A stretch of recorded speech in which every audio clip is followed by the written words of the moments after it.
Kita akan bahas mengenai kandidat pelatih Timnas Indonesia bersama dengan analis sepak bola Wesley Huta Galung. Selamat malam, Bung Wes.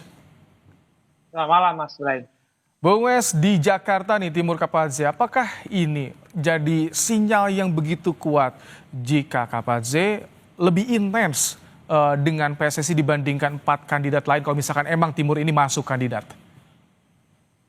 Bisa saja ya. Ini menariknya membahas sepak bola kita, membahas federasi kita penuh dengan lika-liku dan drama-drama yang menarik untuk terus kita bahas. Tapi kalau Timur Kapadze sudah mengundurkan diri dari tim nasional Uzbekistan setelah Cannavaro menjadi pelatih kepala untuk tampil di Piala Dunia, bukankah ini bertolak belakang dengan pernyataan Pak Marji bahwa 5 pelatih yang mereka sedang dekati itu masih terikat dengan tim lain? Itu pertama, Mas Ibrahim. Yang kedua, bagi saya adalah se-urgent apa, sepenting apa diadakan jumpa pers untuk mengatakan kami punya 5 kandidat. Apakah ini karena tekanan kemarin dari supporter di kantor PSSI? Apakah ini sudah menjadi bagian strategi untuk mengulur waktu karena mereka belum punya sebenarnya? Karena tadi saya sepakat Januari itu paling terlambat kita sudah punya pelatih tim nasional. Nah, lalu kita lihat lagi urusannya dengan KNVB, Federasi Sepak Bola Belanda. Kita punya kerjasama Januari 2025 kan kita tantangan kontrak. Di dalam poin-poin itu ada pertukaran pelatih, ada pengembangan pelatih. Apakah kemudian ceritanya kan sama nih? Yang saya bisa baca situasinya adalah kita nanya lagi ke NTB, pelatihnya mana lagi dong yang nganggur, yang bisa kita buat kita, bisa jadi begitu kan? Kenapa tiba-tiba ketika Patrick Kluivert semua tiba-tiba tidak tahu, tiba-tiba datang ada ketum PSSI?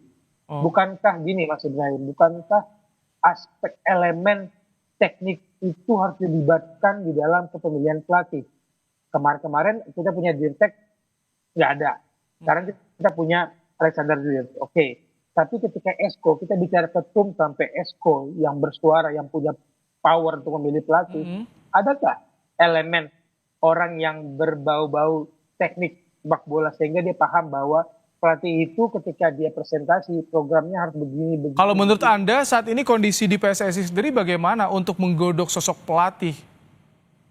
Ya, itu sebabnya saya menyambut baik kalau Dirtek dilibatkan. Jangan lupa kita juga punya penasihat teknis. Kita punya banyak warga Belanda di dalam federasi ini yang bisa kita libatkan. Kalau benar-benar kita mau berubah lah, nggak lagi seperti kemarin. Istilahnya kan Pak Erik dituding one man show tuh dalam mengelola tim nasional. Nah sekarang sudah ada perubahan. Semoga perubahan ini juga tidak terlalu dibumbui drama-drama karena saya masih terus mencermati, menyoroti aspek komunikasi federasi kita. Dan sekarang tampaknya memang epicentrum mengarah pada sosok Timur Kapadze, walaupun belum dijelaskan ada kode dari PSSI. Tapi bicara sosok pelatih yang satu ini menurut Anda, Bung Wes, sesuai tidak karakternya dengan yang dibutuhkan oleh Timnas Indonesia? Pertanyaan yang menarik. Kalau dulu Esko kita mengatakan kita punya tim kepelatihan terbaik karena banyak pemain naturalisasi kita, diaspora kita berasal dari Belanda. Apakah kemudian ini menjadi fondasi tim nasional yang sama? Kalau bicara gaya bermain, ini kan berbeda. Uzbekistan dan Belanda, kalau memang kerangka tim nasional kita masih berdasarkan pemain diaspora dan sedikit pemain lokal yang dibentuk di kompetisi di kita. Tapi kalau itu kemudian bisa dilunturkan ya, ucapan Esko kemarin itu bahwa itu sudah nggak berlaku, wajar kalau Timur Kapadze menjadi salah satu kandidat.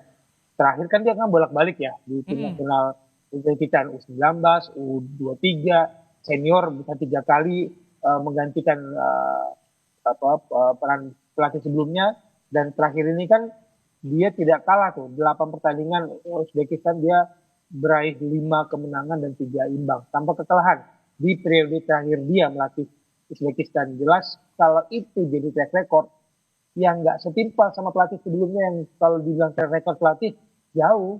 Jadi secara kepelatihan, secara teknis jelas kita bisa menganggap Timur Kapaze cocok buat tim nasional kita. Tapi kalau kata-katanya bahwa kemarin soal komunikasi lah, soal gaya bermain lah, semua orang akan menunggu racikan itu. Apakah pemain menyesuaikan diri dengan pelatih atau pelatih yang menyesuaikan strategi yang cocok untuk pemain yang ada.